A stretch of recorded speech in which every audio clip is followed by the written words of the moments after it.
Bismillahirrahmanirrahim. Salamun ala man ittaba'al huda. Assalamualaikum warahmatullahi wabarakatuh. Alhamdulillah, wassalatu wassalamu ala rasulillah Sayyidina Muhammad ibn Abdullah wa ala alihi wa ashabihi wa man tabi'ahu wa mawalah. Amma ba'd. Faqala Allah Ta'ala fil Qur'anil Karim wa huwa asdaqul qailin. A'udzu billahi minasyaitonir rajim. Bismillahirrahmanirrahim. Yarfa'illahu alladhina amanu minkum walladhina utul ilma darajat. Wa qala Rasulullah sallallahu alaihi wasallam fi hadithihi syarif, man salaka tariqan yaltamisu fihi ilman sahhalallahu lahu bihi tariqan ilal jannah.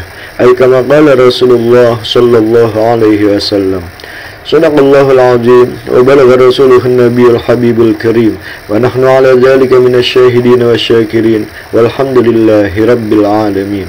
Para pemirsa channel YouTube Ahmad Taufur Abi, wabil khusus para siswa-siswi Abi di Man 1 Jakarta yang berbahagia, yang mudah-mudahan kita semua senantiasa dirahmati oleh Allah Subhanahu wa taala. Amin ya rabbal alamin.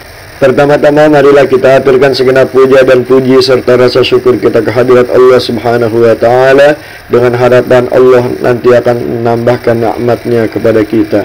Dan sholawat serta salam tak lupa kita haturkan kepada baginda Rasulullah sallallahu alaihi wasallam, dengan harapan mudah-mudahan kita semua mendapatkan syafaatul uzma nanti di hari akhirat. Amin ya rabbal alamin.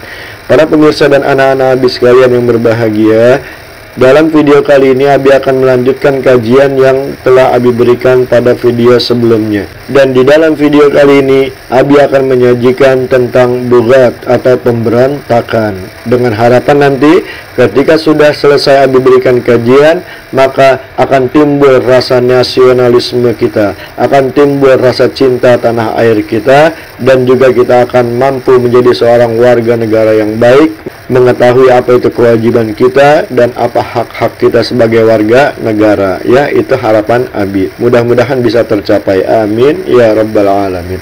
Dalam kajian lughat ini nanti Abi akan menjelaskan tentang pengertian lughat, kemudian tindakan-tindakan hukum apa yang diberlakukan terhadap orang yang melakukan lughat, kemudian hukum melakukan lughat itu sendiri apa, dan adakah legalisasi dari Islam terhadap orang-orang yang melakukan lughat untuk diperangi atau dihukum, dan bagaimana hikmah bagi pelaksanaan hukuman yang diberlakukan untuk orang-orang yang melaksanakan lughat.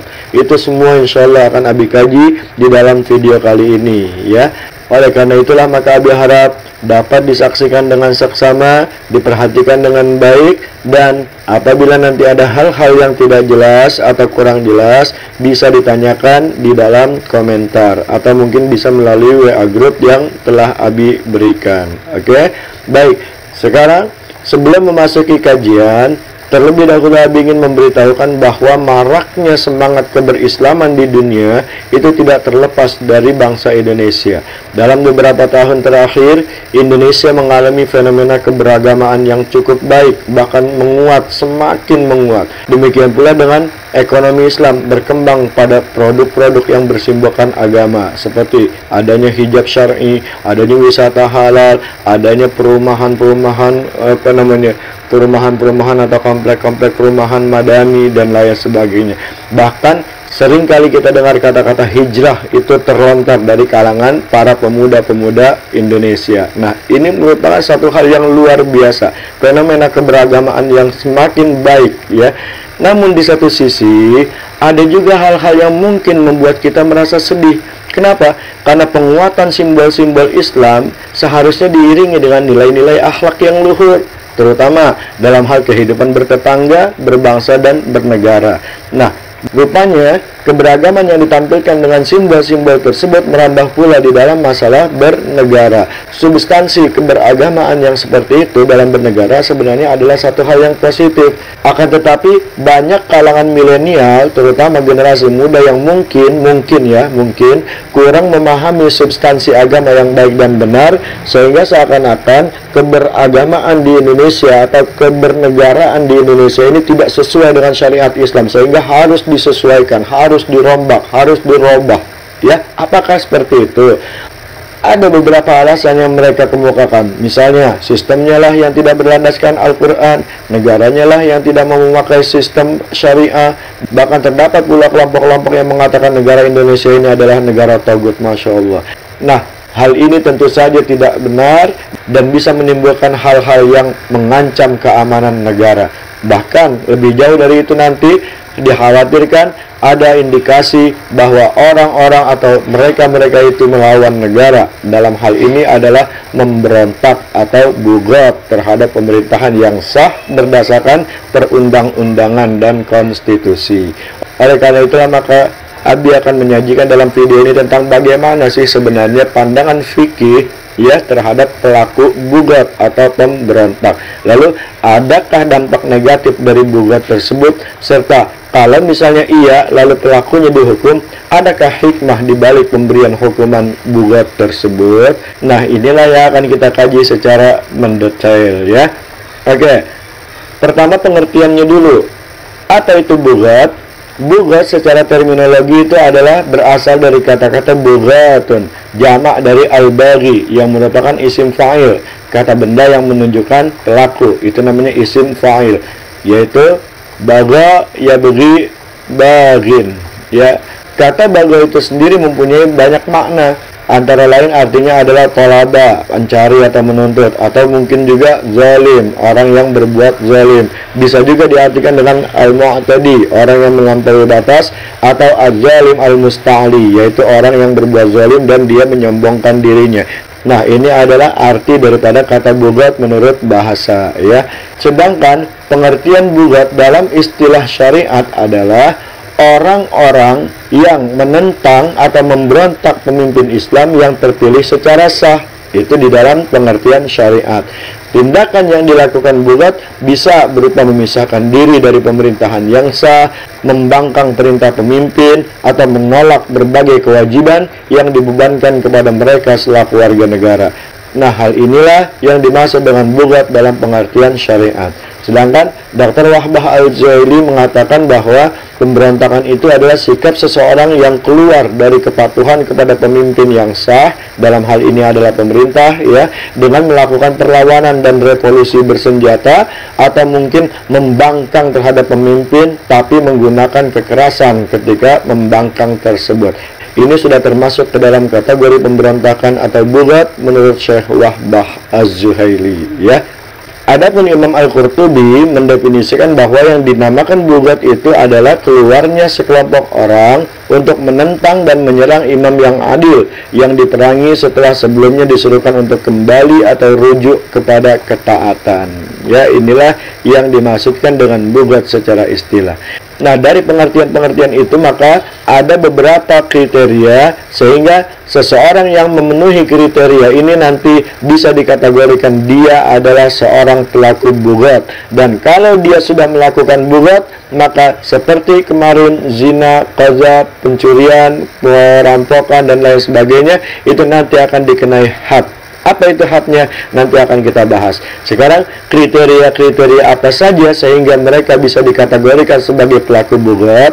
Yang pertama adalah memiliki kekuatan, baik itu berupa banyaknya pengikut maupun senjata yang mereka miliki. Jadi mereka memiliki power untuk melakukan pemberontakan dan untuk menggulingkan pemerintahan. Itu ada powernya. Kalau misalnya bugat seorang diri, itu tidak mungkin karena tidak ada powernya.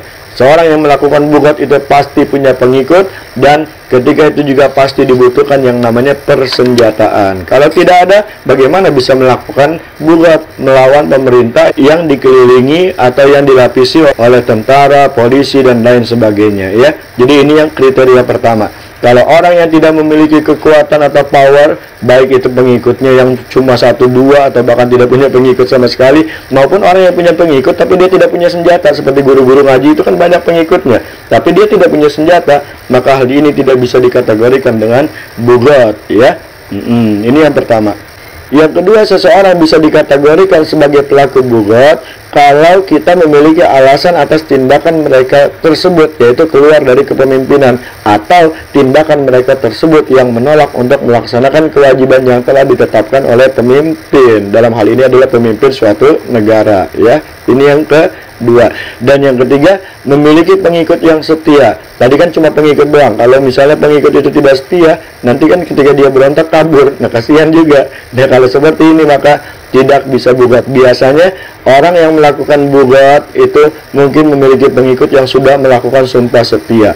Kalau misalnya di Islam dikenal biasanya dengan istilah bai'at, ya ini. Dan yang terakhir adalah orang tersebut memiliki pemimpin yang memang ditaati oleh semua pengikutnya. Jadi dengan satu perkataan saja, maka pemimpin itu mampu menggerakkan para pengikutnya untuk melakukan perlawanan. Nah, inilah di antara kriteria-kriteria yang bisa kita kategorikan sebagai bugat apabila terdapat di dalam diri mereka, ya. Ini yang pertama, yaitu tentang pengertian bugat sekaligus ciri-ciri siapa saja sih orang yang bisa dianggap melakukan bugat. Ya, seperti itu. Sekarang kalau misalnya ada orang yang bugat melakukan pemberontakan, itu juga tidak langsung harus dibredel, mati, tembakin semua atau dibom langsung tempat tinggal mereka. Tidak. Ketika menghadapi mereka, itu harus ada tindakan-tindakan yang bertahap dilakukannya. Misalnya, para bugat harus diusahakan sedemikian rupa agar sadar dulu bahwa perbuatan mereka itu salah. Apa yang mereka lakukan itu tidak benar untuk memberontak kepada pemerintahan yang sah, sehingga nanti mereka mau kembali untuk taat kepada pemimpin dan melaksanakan kewajiban mereka sebagai warga negara. Nah, ini juga proses penyadaran ini harus dimulai dengan cara yang paling halus, ya. Jangan pakai cara yang represif, jangan pakai cara yang kasar, jangan menindas, jangan pakai cara-cara yang menindas, ya. Jika cara tersebut yang paling halus tidak berhasil, maka digunakan dengan cara yang lebih tegas sedikit. Kemudian paling tegas, kemudian barulah pada tahap yang sesuai dengan ketentuan fikih Islam, yaitu diperangi, ya. Nah, lalu bagaimana caranya? Yang pertama, kirim dulu utusan kepada orang-orang tersebut, ya. Tanyakan mereka kenapa mereka mau memberontak, kenapa mereka tidak setuju dengan kepemimpinan yang ada, ya. Apa alasan mereka? Itu harus ditanyakan dulu.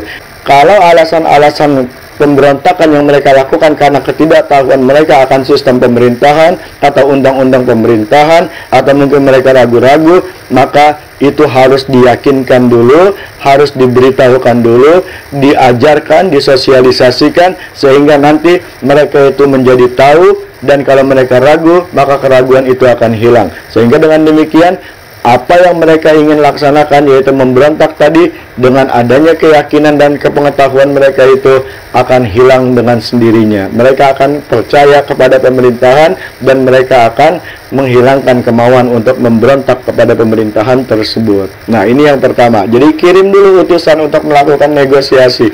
Tanya apa alasan mereka, kenapa mereka mau memberontak, kenapa mereka tidak setuju, ditanyakan terlebih dahulu. Kemudian selanjutnya, apabila tindakan tadi tidak berhasil, yaitu utusan tadi tidak membawakan hasil atau hasil yang diperoleh tidak maksimal, jadi tidak ada titik temu di antara utusan dengan kelompok yang mau melaksanakan bugat, maka tindakan selanjutnya adalah dengan cara menasehati dan mengajak mereka agar mereka mau kembali dan mentaati pemimpin yang sah. Itu harus dinasehatin dulu. Kalau sudah ditanyain alasannya, kemudian dikasih tahu alasan pemerintah mengadakan satu kebijakan adalah ini, kemudian fungsinya nanti di sini, efeknya adalah begini, cara-caranya begini. Setelah mereka dikasih tahu itu, namun mereka tidak juga mau mendengarkan, dinasehati, ya, supaya apa? Supaya mereka mau ikut bersama-sama untuk mewujudkan tujuan yang tadi sudah ditetapkan oleh pemerintah mereka, ya. Ini yang kedua, jadi dinasehati. Nah, kalau usaha pertama dan usaha kedua tadi tidak berhasil, maka selanjutnya adalah diancam dulu, ya. Kalau misalnya mereka masih tidak mau nanti menaati pemimpin, ya, atau tidak mau menaati pemerintahan yang sah, maka diberikan ancaman. Kalau misalnya nanti melakukan hal itu, kamu akan dipenjara selama sekian tahun, kamu akan diberikan sanksi ini, kamu akan diberikan hukuman ini. Itu harus diancam dulu, jangan langsung diperangi. Bahkan kalau perlu ancaman yang terbesar nanti, kalau misalnya sudah dinasehati, sudah diancam dengan ancaman misalnya akan dipenjara, tapi mereka tidak kapok juga, tapi mereka tidak takut juga, maka boleh kita ancam bahwa satu saat nanti kamu akan diperangi. Kalau misalnya masih mau melaksanakan pemberontakan atau bugat, boleh itu diancam dengan akan diperangi. Nah, jika setelah diancam dengan ultimatum itu mereka minta waktu, misalnya kamu diberikan kesempatan untuk kembali kepada pemerintahan yang sah selama 1 bulan. Tapi mereka bilang, wah 1 bulan nggak cukup ini. Kita kan harus meneliti dulu tadi apa-apa yang sudah disampaikan, apakah benar atau tidaknya. Nah itu maka harus diberikan waktu, ya. Tapi di sini juga harus diteliti, apakah itu alasan mereka saja untuk mengulur-ulur waktu sehingga kekuatan mereka kuat, ya, sehingga mereka punya power untuk langsung melakukan pemberontakan. Itu juga harus ada penelitian. Nah dalam hal ini tentu saja kalau di Indonesia istilahnya ada Badan Intelijen Negara, ya, itu harus diteliti dulu. Dan orang-orang yang seperti ini biasanya adalah orang-orang yang ahli, memang keahliannya untuk melakukan penyamaran dan lain sebagainya. Itu harus diteliti dulu. Kalau ada indikasi jelas bahwa mereka meminta penguluran waktu memang untuk merenungkan, itu harus dikasih kesempatan. Kalau memang mereka niatnya benar-benar mau kembali, ya, memikirkan apa yang tadi dijelaskan, apa yang diberitahukan, disosialisasikan, sehingga mereka nanti sewaktu-waktu kalau misalnya sudah mendapatkan pencerahan mau balik kepada negara tersebut, maka itu harus diberikan waktunya, harus diberikan kesempatan mereka. Jangan 1 bulan, oh tadi dulu kita mikir-mikir dulu karena kita harus meneliti, nggak bisa pokoknya 1 bulan. Tidak bisa seperti itu. Harus diberikan kesempatan karena ada kemungkinan mereka akan kembali kepada pemerintahan yang sah. Namun jika sebaliknya, misalnya kita mendapati indikasi bahwa mereka itu kayaknya cuma ngelur waktu aja, karena misalnya sekarang pengikutnya lagi pada ada di luar negeri misalnya, maka itu boleh tidak diberikan waktu. Kita harus tegas dalam hal ini, ya. Itu yang ketiga.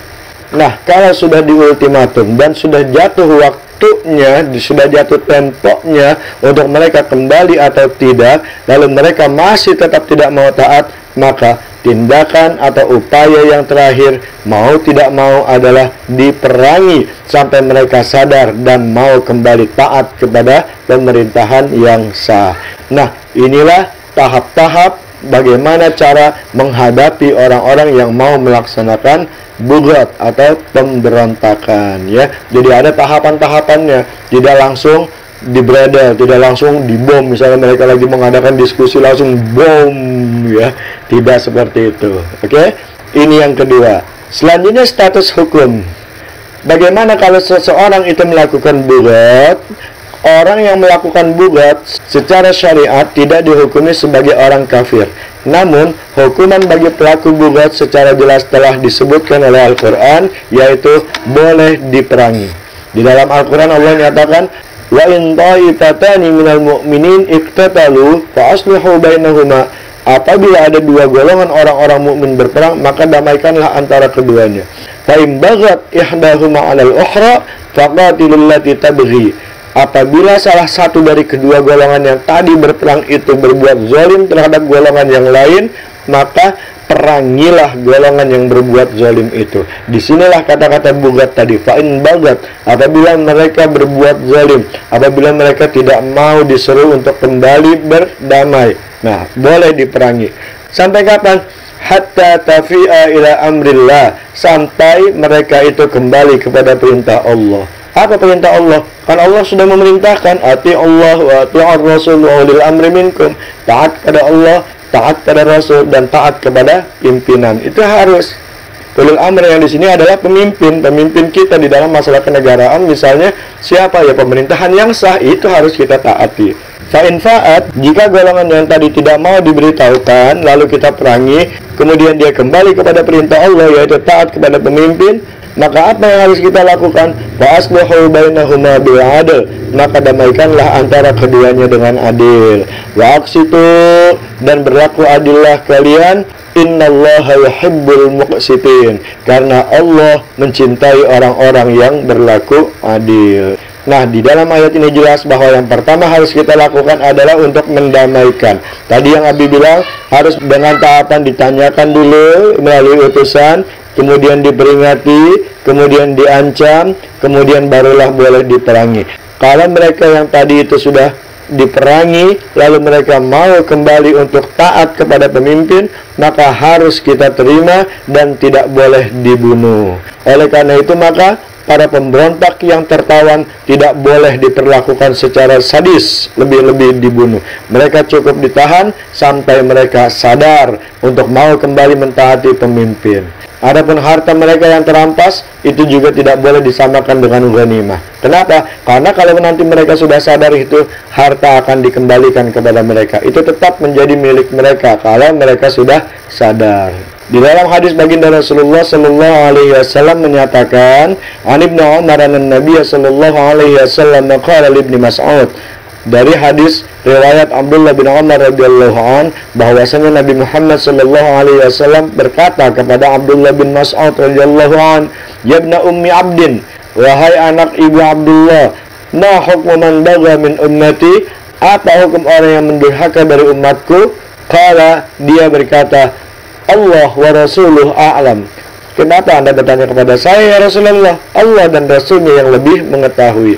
Faqala Rasulullah, lalu Rasulullah sallallahu alaihi wasallam bersabda, "La yutba'u mudbiruhum." Kalau ada di antara mereka yang bugat tadi lari, maka jangan dikejar. Wala yujhazu ala jarihihim. Dan kalau ada di antara mereka yang terluka, jangan langsung dibunuh. Wala yuqtalu asiruhum. Dan kalau ada di antara mereka yang tertawan, tidak boleh dibunuh.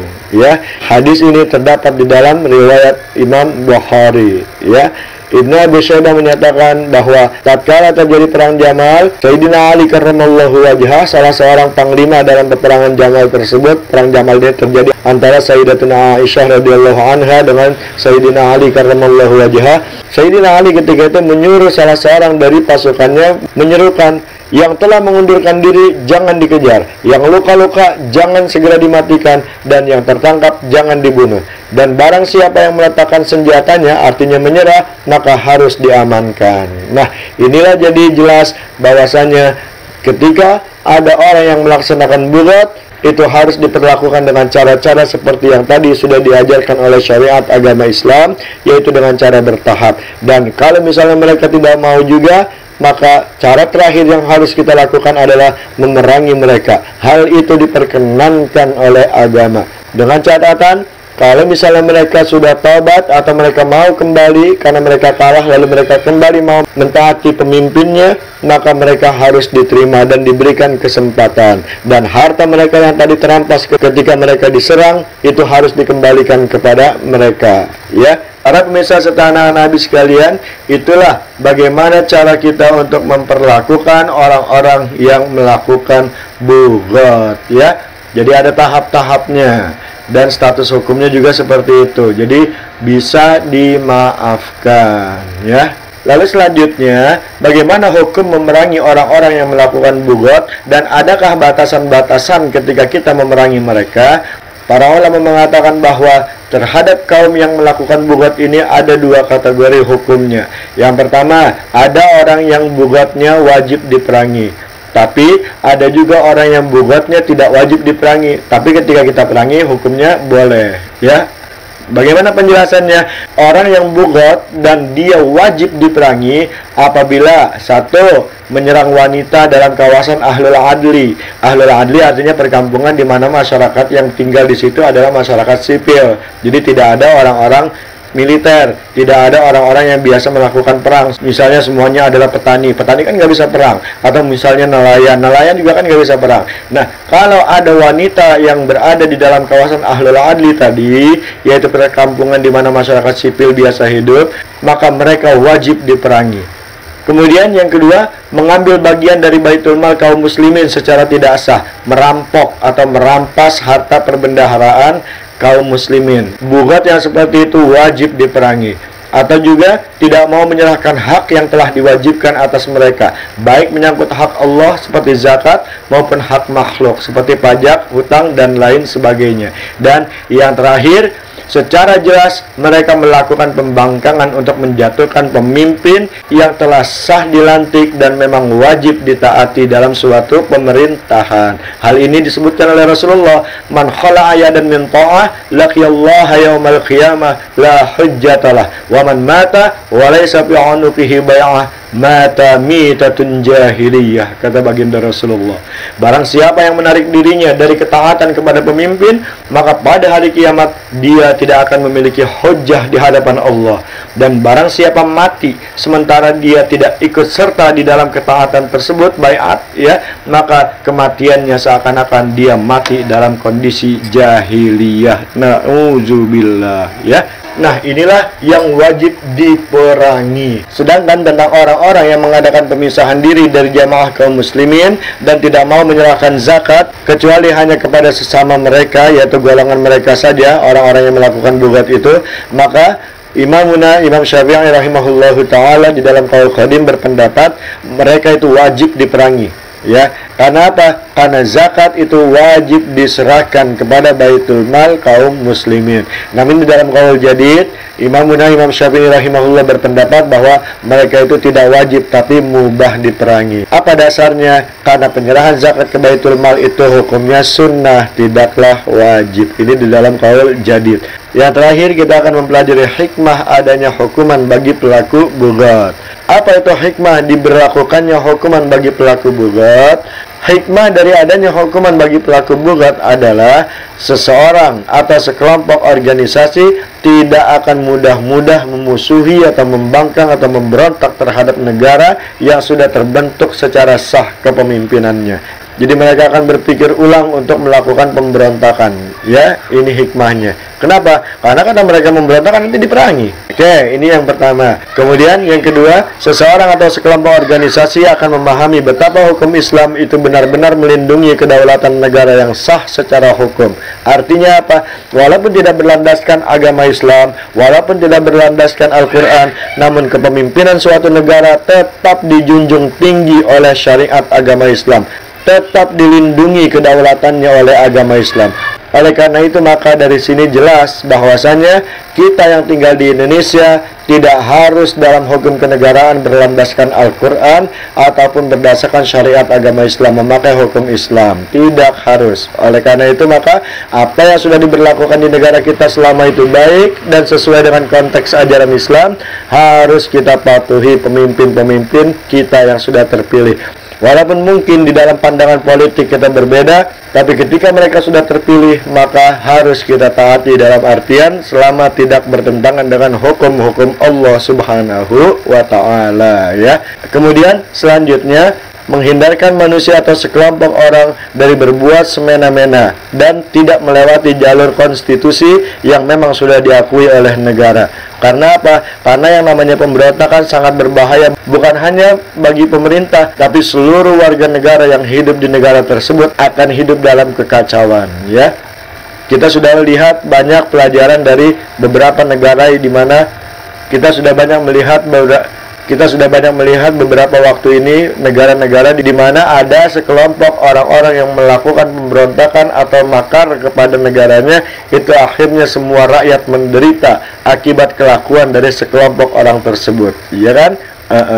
Kemudian yang keempat, memberikan efek jerah terhadap sang pelaku bugat supaya dia tidak memberontak lagi dan taubat serta mengakui negara yang sah secara konstitusional dan juga hukum Islam. Dan yang terakhir, memberikan pemahaman bahwa jika terdapat perbedaan pendapat harus dilakukan dengan cara-cara yang benar, harus dilakukan dengan cara-cara musyawarah, harus melalui jalur perundingan dan lain sebagainya, ya. Nah, inilah para pemirsa setanah Nabi sekalian, segala hal yang terkait dengan bugat. Tentunya kajian ini jauh dari kesempurnaan karena memang keterbatasan waktu, ya. Abi juga tidak membahas secara terlalu mendetail, apalagi dalam masalah-masalah ketatanegaraan. Abi bukanlah seorang pakar.